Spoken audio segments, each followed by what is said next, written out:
now we're going to describe the trailer. We're going to do the pre-trip on the trailer. I want you to understand it, you know, and don't get confused of it. That's what we're trying to do, is make it as clear and understanding as we can. Now, what we got, the trailer. We got the kingpin. The locking jaws on the fifth wheel wrapped securely around the kingpin, and this is the apron. This is what you can see where the grease is. That's where the apron sits on the fifth wheel, and that's where you have no daylight. It's got to sit down flat because if it doesn't, it's not latched. It's not locked properly. Okay. Once the apron, you come out. You describe the nose of the trailer and the side of the trailer, because it's the same description. You tell them both at one time. The nose and the side. They're strong enough to support the load. There are no holes, no cracks in the trailer. There's no missing rivets in the metal work. And it's strong enough to secure the load. Up at the top, we have marker lights. They're amber in color. They're properly mounted secure. They're not cracked or damaged. And they're just marker lights. We have marker lights on the side of the trailer. It's just a marker light, amber in color.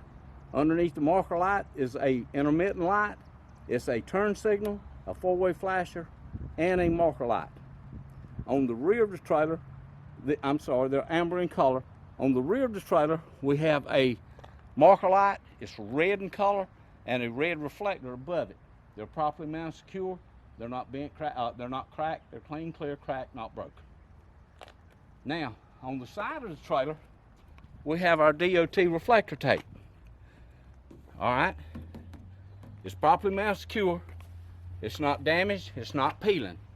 And that's all you have to tell about that. Then the framework of the trailer consists of the undercarriage of it, its cross members, and the flooring of the trailer. These cross members are not bent, cracked, or damaged. They're not missing. And the holes, there are no holes in the trailer floor. And it's strong enough to secure the load. Support the load, I'm sorry. Now, from there, we come on back. We've talked about the marker lights and the intermittent light. The next thing we see is the air hose. This air hose supplies the air to the rear of the trailer. They're supported by a spring.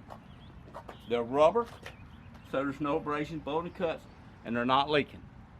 Okay, then you have to get under the trailer. Once again, describe the action. The air hose for the brake chamber, bolts on at both ends, no abrasions, bulging cuts, no leaks. You got a brake chamber, slack adjuster, and a push rod. The brake chamber can't leak. The clamp's on tight, properly mounted secure, not bent, cracked, or damaged. Slack adjuster and push rod, they're both they're properly mounted secure. They're not bent, cracked, or damaged. No more than 1 inch travel in the push rod, and you check the brake. Check it by releasing the brake and pulling it by hand. From the brake chamber, slack adjuster, push rod to the brake pad or brake lining, no less than 1/4 inch of brake lining, not dangerously thin, clear of debris, properly mounted secure.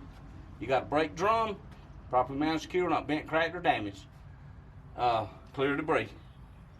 Okay, then we have leaf springs. Same thing. They bolt onto a mount, both ends. The mounts aren't bent, cracked, or damaged. The bushings are good. Bolt onto the axle with U-bolts. The U-bolts present and tight and bolted on. They're not bent, cracked, or damaged. They're not shifted. They're properly aligned. From there to the stabilizer bar, bolt on at both ends. Mounts are good, not bent, cracked, or damaged. Properly mounted secure. Now we come out to the side. This is a sliding tandem. This tandem will slide forward and rear to adjust the weight of the trailer. So you have locking pins in the front and the rear, and you got a locking handle.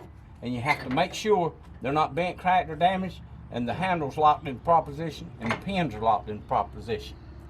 Then we come out to the tires once again. No abrasions, bulging cuts, evenly worn. 2 32 tread depth. The properly mounted on the wheels. There's no gaps between the bud wheels, no gaps between the spacers, and there's no debris, no wood or no bricks or nothing, rocks wedged in between the tires. Everything's got to be clear. Okay. Brake chambers like adjust push rod, brake drum, stabilizer, springs, locking handle, locking pins, mounts, hoses. Okay, we're ready to get outside. Once again, tires are mounted properly on the wheel. No abrasions, bulging cuts on the wheel. I'm sorry, not bent, cracked, or damaged. No illegal welds, no cracks in the wheels. Bolts are on tight. If they weren't tight, they'd be rust trails or shiny threads. The holes, the lug nut holes, can't be walled out or distorted. We have a valve stem bolted on tight, not leaking, with a valve stem cap. Once again, we got a hub seal. Bolts are present, tight, not leaking. You can see the liquid through the sight gauge, and it's operating at the proper level. Now, let's see. We got that. We're ready for the mud flap. Properly mounted, secure. Bolts are present, tight. No abrasions, bulging cuts, and the proper height off the ground. Okay. We described these red marker lights and reflectors. So now we're ready for the rear. Now, we have our rear lights, our tail lights. It's tail light, brake light, four-way flasher, turn signal. Red in color, properly mounted, secure, clean, clear, not cracked, not broken. We have a tag light, it's clear in color, properly mounted, secure, clean, clear, not cracked, not broken. We got marker lights, red in color, properly mounted, secure, clean, clear, not cracked, not broken. We got a DOT bumper, properly mounted, secure, not bent, cracked, or damaged. Our doors, there's no holes in the doors, no cracks in it. The doors mount with hinges. The hinges are bolted on, bolts are present and tight, not bent, cracked, or damaged. The doors open and close with a handle.